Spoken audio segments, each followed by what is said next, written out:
জয় নিতাই গৌর, রাধে রাধে, হরে কৃষ্ণ। সকলকে আমার ধন্যবাদ। জয় ভগবান নৃসিংহদেব কি জয়।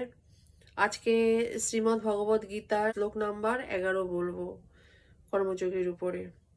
ওম অঙ্গনতিমিরান্ধস্য জ্ঞানাঞ্জনশলাকয়া চক্ষুস্মিতাং যেন তস্मै শ্রী গুরুবে নমঃ।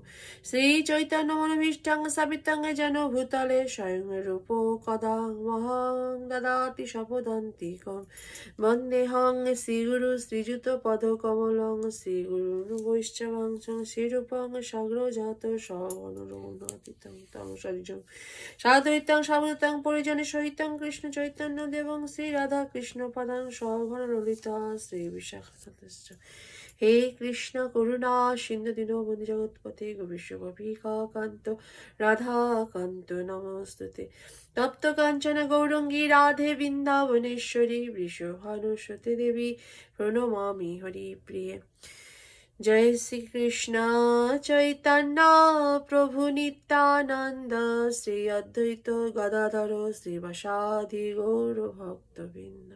হরে কৃষ্ণ কৃষ্ণ কৃষ্ণ হরে হরে, হরে রাম রাম রাম হরে হরে। ভজ নিতাই গৌর রাধে শ্যাম, হরে কৃষ্ণ হরে রাম। মঞ্চকল্পতরুভশ্চ কৃপা সিন্ধুভ্যৈব চ পতিতানাং পাবনেভ্যো বৈষ্ণবেভ্যো নমো নমঃ। শ্লোক নাম্বার 11। দেবান হে ভবয়তান তে দেবা ভবয়ন্তো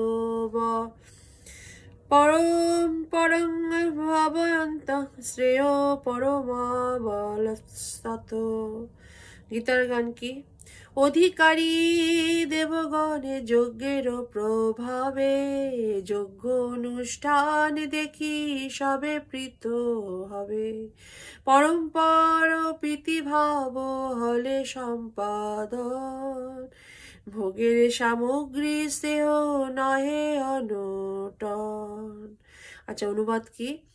তোমাদের যজ্ঞ অনুষ্ঠানে প্রীত হয়ে দেবতারা তোমাদের প্রীতি সাধন করবেন।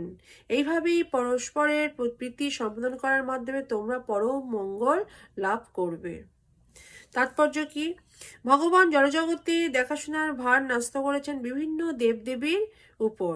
এই জড়জগতে প্রতিটি জীবের জীবন ধারণের জন্য আলো, বাতাস, জল আদির প্রয়োজনীয়তা অপরিহার্য। ভগবান তাই এই সমস্ত অকাতরে দান করেছেন এবং এই সমস্ত বিভিন্ন শক্তির তত্ত্বাবধান করার ভার তিনি দিয়েছেন বিভিন্ন দেবদেবীর উপর, যারা হচ্ছেন তার দেহের বিভিন্ন অংশস্বরূপ।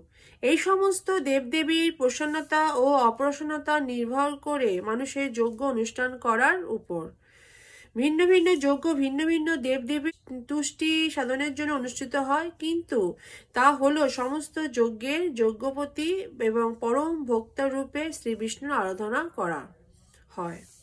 ভগবদ গীতাতেও বলা হয়েছে যে শ্রীকৃষ্ণ স্বয়ং সমস্ত যজ্ঞের ভোক্তা। ভোক্তারাঙ্গে যজ্ঞোত্তপসাম হরি বল। এই যজ্ঞপতি চরম তুষ্টবিধান করাই হচ্ছে সমস্ত যজ্ঞের প্রধান উদ্দেশ্য।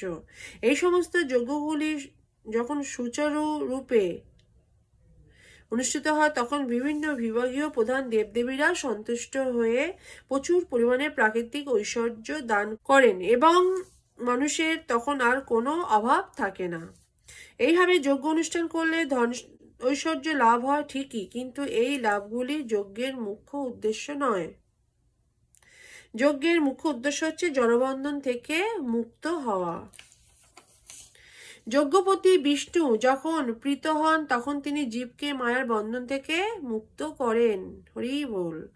যজ্ঞ অনুষ্ঠানের ফলে সব রকমের কার্যকলাপ পরিশুদ্ধ হয়।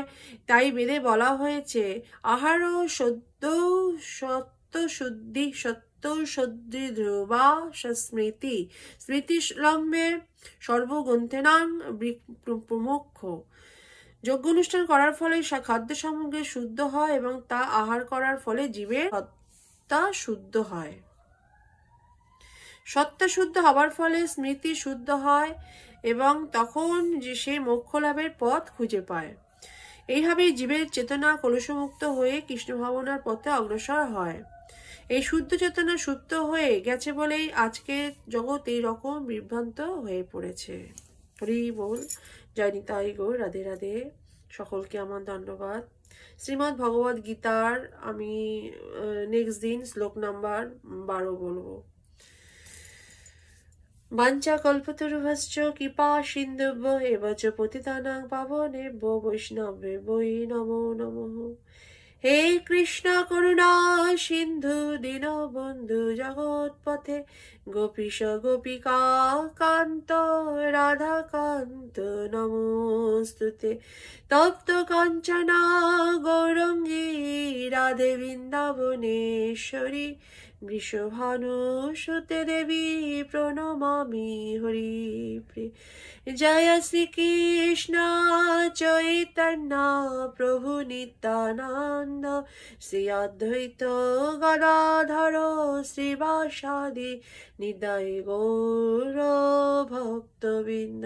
হরে কৃষ্ণ কৃষ্ণ কৃষ্ণ হরে হরে, হরে রাম রাম রাম হরে হরে।